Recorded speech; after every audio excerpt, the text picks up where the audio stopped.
So now you've gone through all your sharps and all your flats, and you've put together all the enharmonic tones, which makes things seem pretty complex.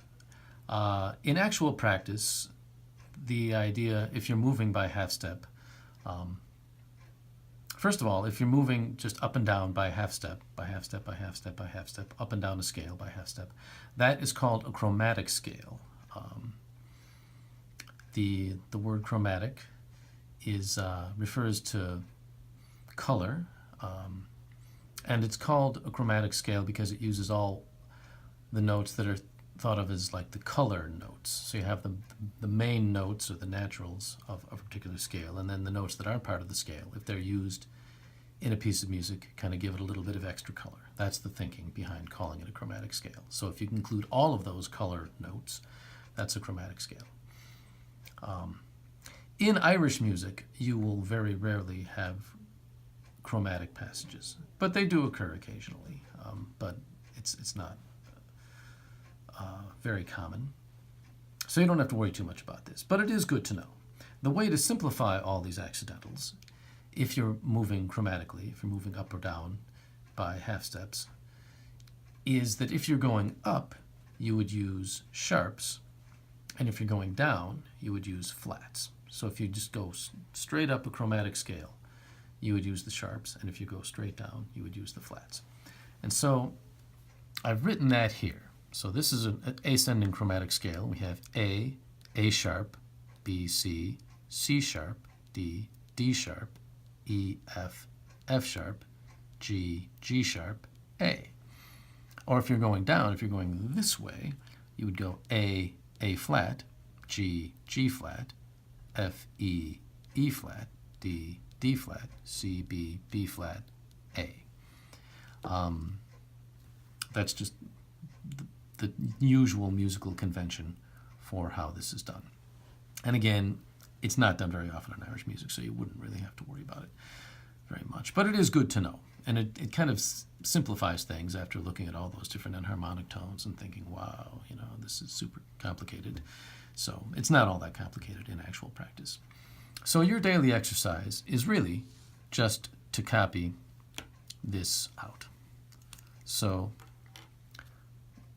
what you would do is, in the white spaces, write in the names of the naturals. A, B, C, D, E, F, G, A, and then going up in all the black keys, write in the name of the sharp of the note just below it. So A sharp, B, C, C sharp, D, D sharp, E, F sharp, G, G sharp.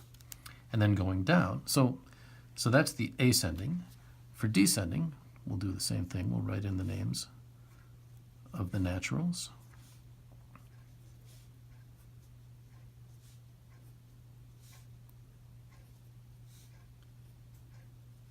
And then we'll write in the names of the flats going down. So A flat, G, G flat, F, E flat, D, D flat, C, B flat, A. So that's all there is to it. You just do that once a day. There's 2 pages to this worksheet, and I put this up at the top of each page to remind you of how it works. And this is just copying to kind of get this pattern in your mind. So do that once a day, and then we'll go to the keyboard now and do our playing and singing exercise. All right, so now our playing and singing this week is just to sing a chromatic scale, ascending or going up, and then descending and going down. And ascending, we're going to use the sharps, and descending, we're going to use the flats. And of course, for all the white notes, we're just going to use the natural name for that note. So we'll start here on the low A. A sharp, B, C, C sharp, D, D sharp, E, F, F sharp, G, G sharp, A. And then going down, we would use the flats. A flat,